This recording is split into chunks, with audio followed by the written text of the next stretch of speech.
Good morning, everyone. My name is Monica, and as a clinical program manager at InBody USA, I want to welcome all of you to today's webinar in our InBody Present series. Today, Mr. Ian Hulsebos will be speaking to us about a pilot study using bioelectrical impedance to evaluate the recovery in burn patients. Mr. Hulsebos is currently a fourth-year medical student at the University of Southern California and a future surgeon. His research interests in burn care include studying the non-pharmacologic treatment of pain and novel evaluations of wounds and systemic injuries to improve focused individualized care. He has presented his work at national medical conventions, grand rounds where he was nominated as a MedStars finalist for excellence in research, and intramural poster presentations. He graduated from the U.S. Naval Academy in 2005 with a degree in economics and served as a commissioned officer in the Marine Corps for 9 years as helicopter pilot, completing multiple deployments to Afghanistan, Iraq, Japan, and South Korea. He is the proud father of two aspiring entomologists aged 5 and 3. Ian enjoys exotic travel, following professional cycling, fishing, and is a member of the American Legion and an avid supporter of civil aviation as a licensed commercial pilot with instrument rating. During the talk, as well as after, attendees will have a chance to ask him questions by adding them to the Q&A section on your screen. Now, without further ado, I'd like to welcome our guest speaker, Mr. Hulsebos, to join us.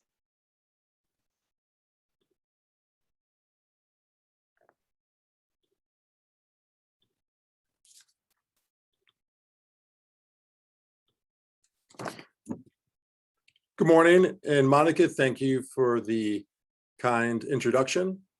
My name is Ian Hulsebos. I'm a fourth-year medical student at USC, and it is my pleasure to present our work, use of bioelectric impedance analysis to evaluate recovery in burn patients, a pilot study. We have no disclosures or conflicts of interest. The inclusion criteria to burn units is strict, which includes partial thickness burns greater than 10% total body surface area burned, third-degree burns, burns to the face, hands, feet, pediatric burns, and chemical or electrical burns. Severe burns are grave and without specialized care result in high rates of morbidity and mortality. Burns are systemic injuries that originate in the skin, which acts as a barrier function to retain fluids and shield the body from foreign material, but it also has the highest concentration of immune cells and cytokines in the body. When the skin is perturbed, such as in large burns, immune cells and cytokines are activated, released, and circulate through the body, causing diffuse vasodilation and resulting third spacing, or fluid movement outside vascular spaces.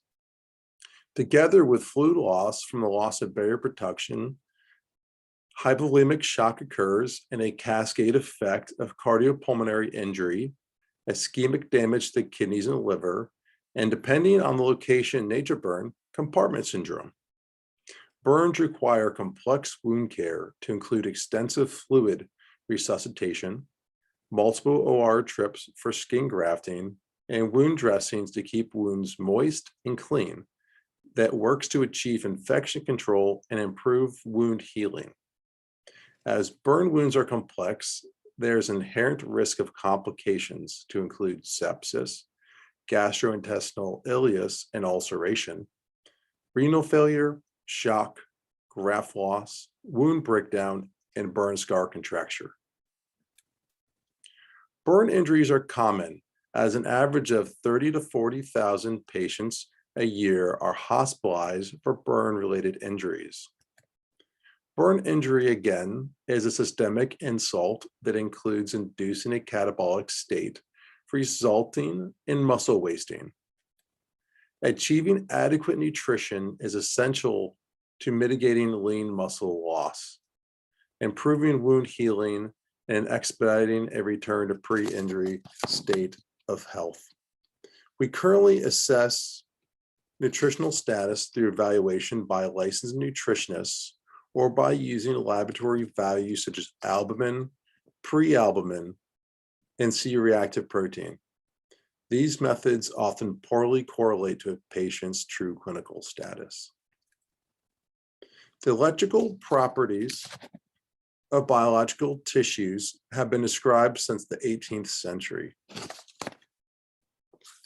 Bioelectric impedance analysis, or BIA, is a continuation of this work and is a method of assessing body composition, fluid shifts, and phase angle, a measure of cellular health by transmitting a low voltage current through a patient and then measuring differences in impedance, or obstruction flow of alternating current, resistance or voltage variation through an object, and capacitance, which is the ability of a non-conducting object to store electrical charge. As a growing number of medical specialties are using BIA, it may become a practical tool for burn practitioners as it is rapid, non-invasive, and inexpensive.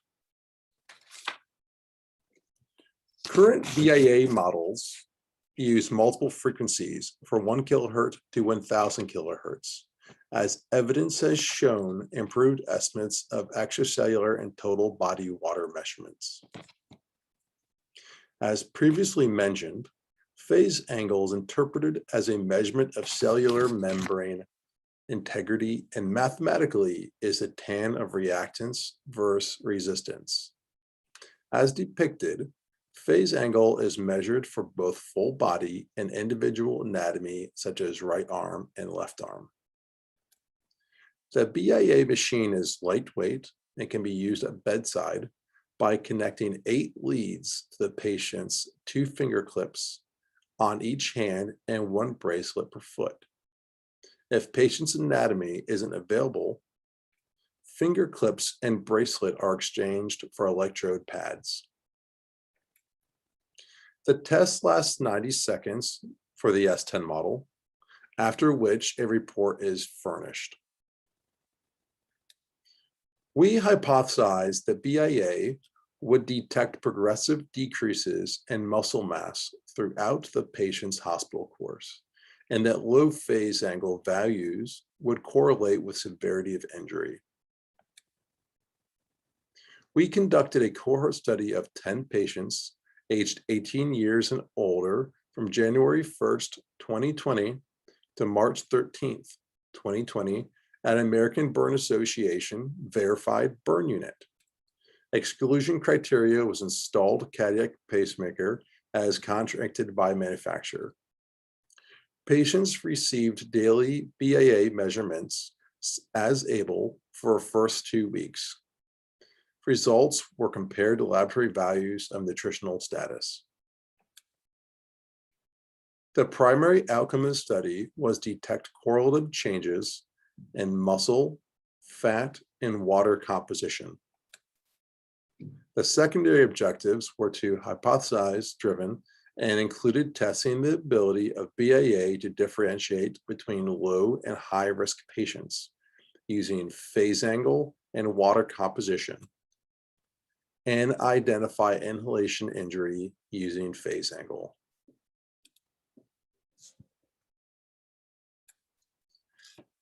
The patients covered a wide demographic dispersion in terms of age and body habitus.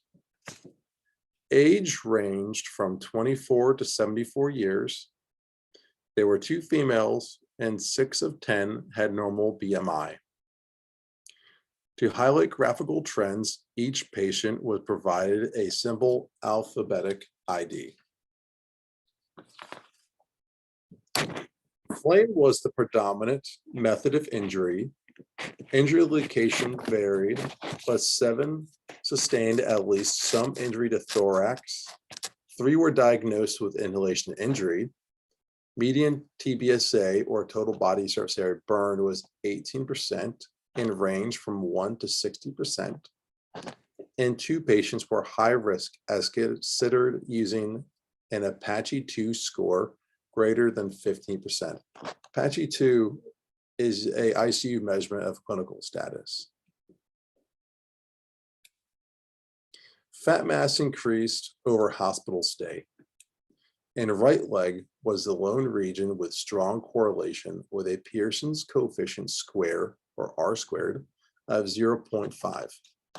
We considered a R squared greater than 0.5 to be a strong correlation.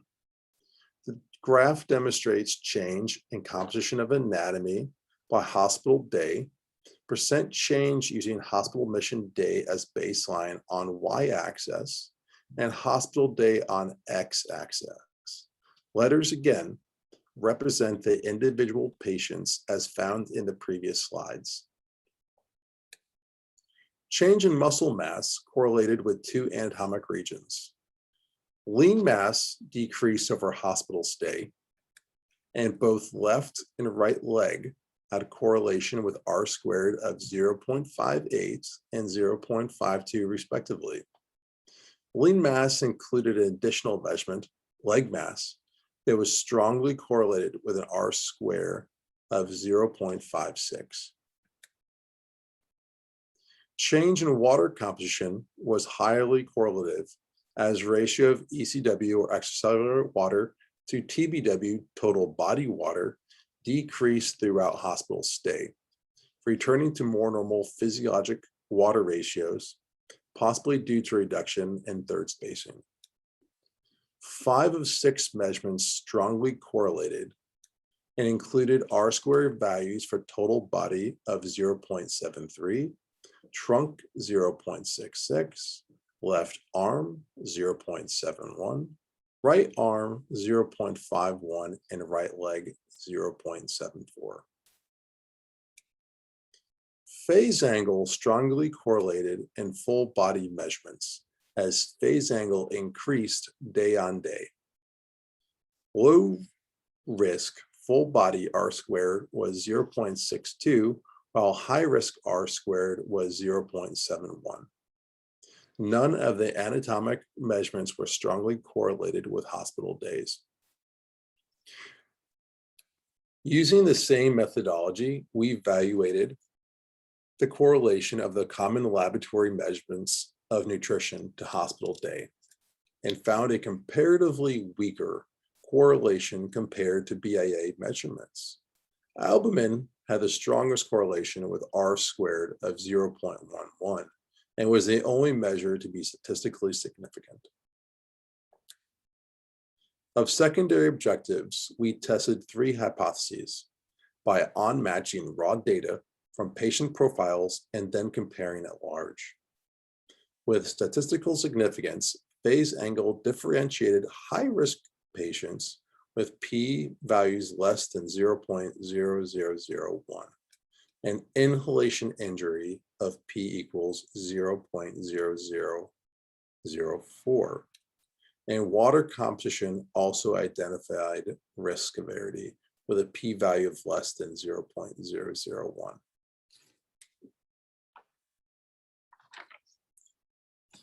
Water composition shows the most promise, as 5 of 6 tests demonstrated strong correlation, followed by lean muscle mass, 3 of 6. Fat mass was 1 of 5.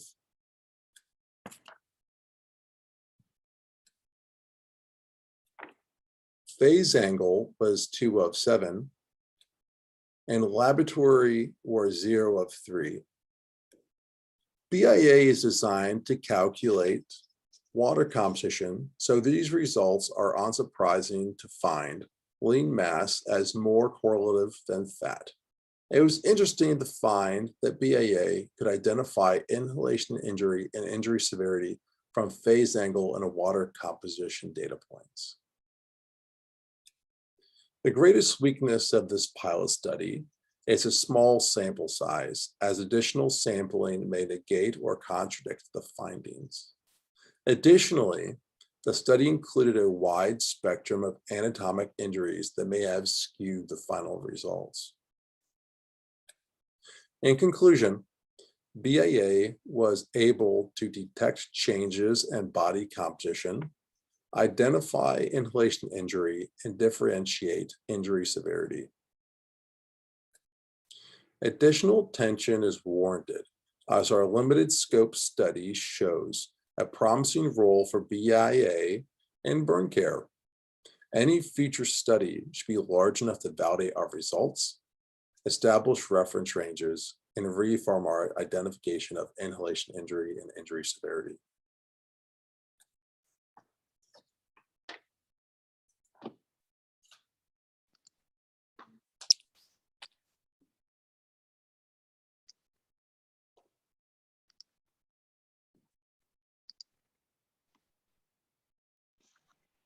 Thank you so much, Mr. Hulsebos, for sharing the work you have been doing with us.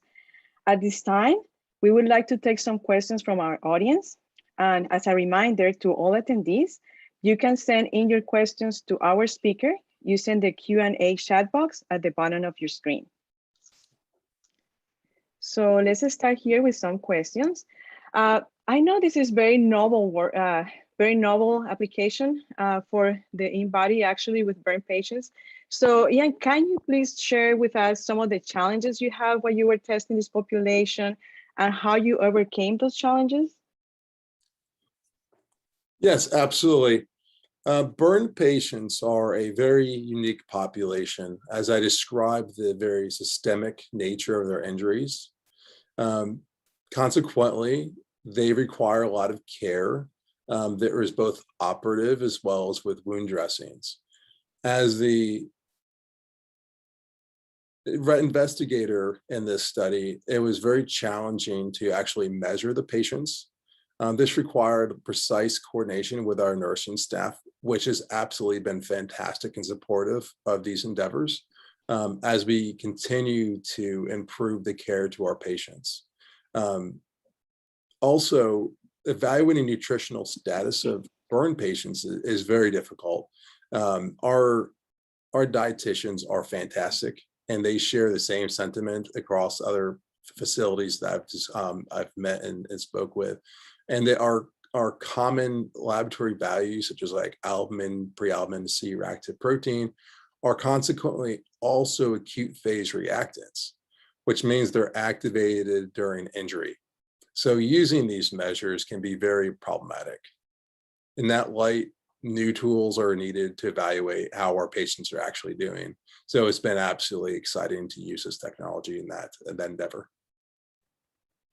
So now that you're mentioning nutritional status and how it didn't relate to some of the tests you did, right? How do you plan, or how do you see incorporating maybe some of that information that you're getting from BIA to monitor the impact of changes in nutrition on those results maybe? Yes. We have a small sample size of 10, so it's difficult to make any conclusions, although we do have some illumination and some trends. We found over time that the water composition usually was perturbed and started above its physiologic normal, which is about like 0.37. Our patients would arrive at our burn unit above 0.4, which essentially is a ratio, again, like these numbers mean like where the water is located. And then throughout their hospital course, they'd return to a more normal physiologic station. My role in this was to use the machine and collect the data point. So our providers and clinicians were totally blind to these results, but I was able to follow their medical charts and found that they actually correlated with what our clinicians were actually saying. Thank you so much. I know you mentioned looking at the phase angle with inhalation injury, but also, have you seen any differences for the outcomes in the acute burns? If the acute burns are either on the upper versus the lower segments, and if there is one area that has a greater impact over versus another area? I think that's a fantastic question. It's also something that has intrigued us Considering when I went through the results, some of the anatomy was significant and correlated strongly, while other sections did not. It's very difficult to understand at this point why that may be. But going forward, the solution to evaluating this problem is more testing, as increasing our sample size from 10. Our initial goal was to get 38 patients. COVID started going across the globe, in December and then January of 2020. It got to our facility, and which the COVID is obviously a very grave situation for our medical community and our world at large, but it essentially halted our study. So our goal would be to collaborate, get more patients, and then we can hypothesize that BIA can detect locations of burn injuries. I think that would make sense considering the physiology of burns. Thank you so much. I know you mentioned phase angle for whole body, but did you see any specific segments that had a significant results on phase angle? Like, let's think of the health of the lungs from the tract segment, for example. Yes, I hypothesized that we would find the phase angle thorax. For people unfamiliar with BIA and this machine, the S10, it gives you body segments, roughly like left arm, right arm, a left leg, etc., and also thorax. Our lungs are obviously a part of our thorax and include a humongous surface area of epithelium when you consider the alveoli in the bronchioles. So with inhalation injury, which is essentially can be either a thermal or chemical injury to the lungs, you've perturbed a large section of epithelial cells. So you should be able to detect a change using phase angle. In future research, I think that would be fantastic to really to test the hypothesis, because I think a non-invasive evaluation of inhalation injury would be very practical and useful for improving patient care. Yeah, that'd be great to actually be able to see something like that, right? Then we have here another question that I think is very relevant with the kind of population you're using. How did you control for fluid retention during healing? That is a fantastic question.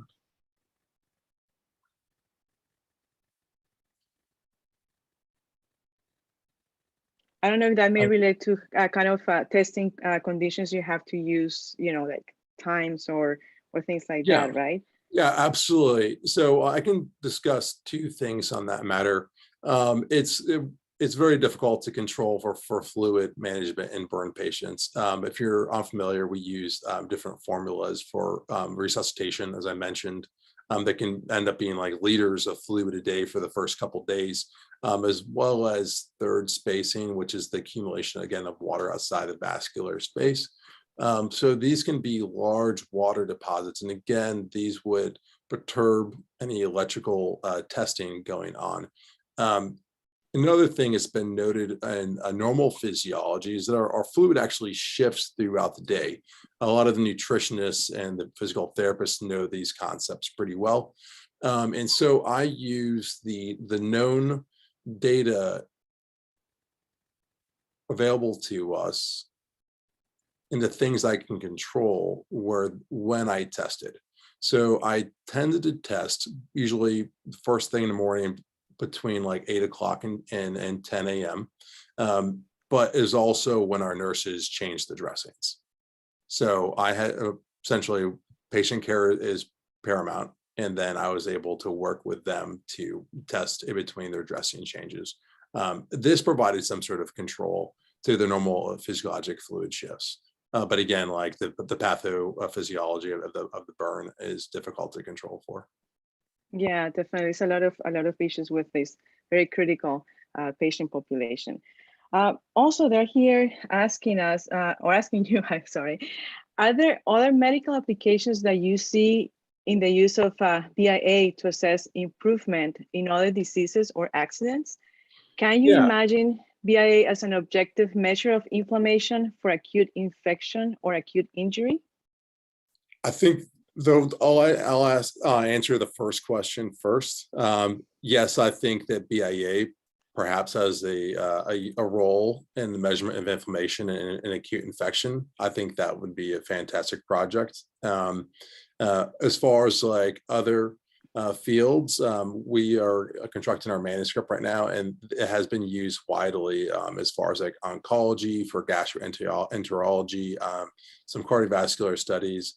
And what's been really positive and inspiring to our individual work is what we found kind of like also reflects what other fields have found, especially in regards to phase angle, indicating like severity of injury and recovery.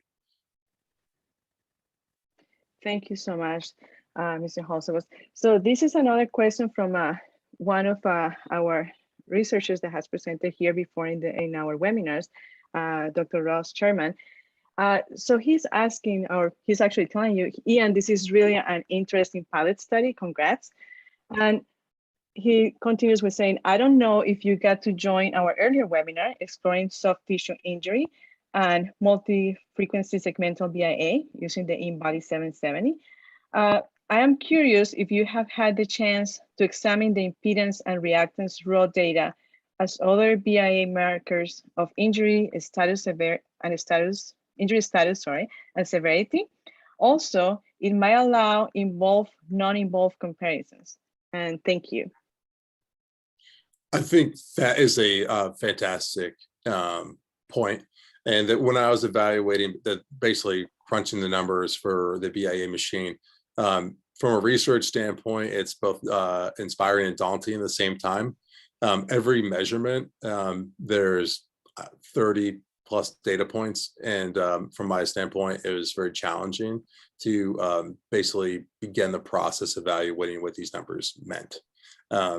The raw data as far as impedance markers, I have not thoroughly investigated. However, I think that would be like a very prudent next step. So thank you for that suggestion. Yeah, I think that will give you some good insights, hopefully. They're also asking here specifically, did you see any correlation between your measured variables and wound healing? That is another really fantastic question. It goes down to how the burn surgeon evaluated the burn itself. We have the way we evaluate burns, kind of roughly for people unfamiliar, is you have superficial burns, which are essentially like sunburn type levels. It's like the surface epithelium. Then you have like superficial partial thickness, which has gone through the epidermis and the upper parts of dermis. Then you have like basically the next step, or deep partial, you kind of go through the dermis, and then full thickness is where you've gone all the way through the dermis and into like the underlying tissues, fat, muscle, bone. These burns can actually convert, which means that the first measurement may be less severe than what you see tomorrow. But bottom line, the measurement of burn injuries is very subjective in nature, and it requires expertise and knowledge in how to look at something. Essentially, the evaluation of burn injuries is very difficult. But we did find, however, that the patient's clinical status improved at the same time that the BIA measurements were also showing improvement. The evaluation of the localized wound, however, was less clear. Okay, thank you so much. That probably will be needing a bigger end, right, to be able to determine some of those issues. Indeed. So Indeed. I also think it probably requires some sort of like standardization and control of how burns are evaluated. Yeah, definitely. So on light on that, I wanted to ask you, are there plans to continue this type of research? And do you think a collaboration is possible and helpful to increase the number of participants in this type of studies? Yes to all.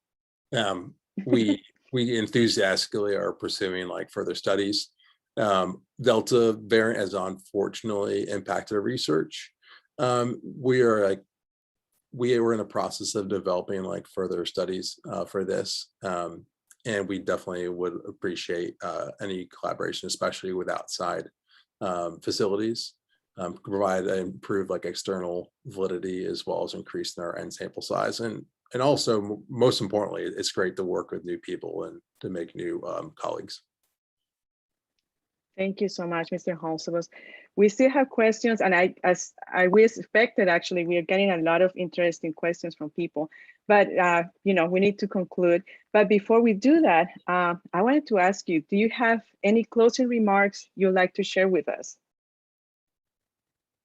Oh yeah, I'm really grateful for this opportunity to speak with everyone. For you, Monica, for being a great collaborator and colleague, for helping me throughout this entire process, and inviting me. This has been like a great opportunity for me personally, as well as like the attention and very considerate questions that everybody's been asking me. You've been asking me the difficult questions, but good questions.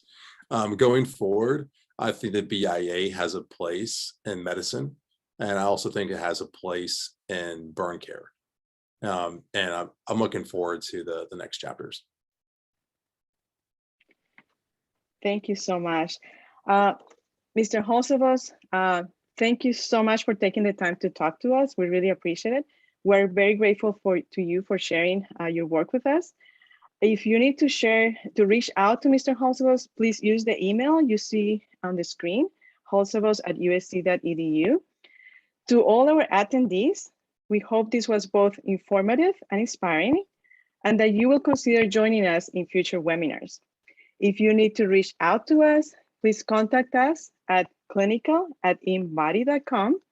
If you want to have a conversation with us about applications, or if you may be interested in sharing your research with us and other researchers through this forum.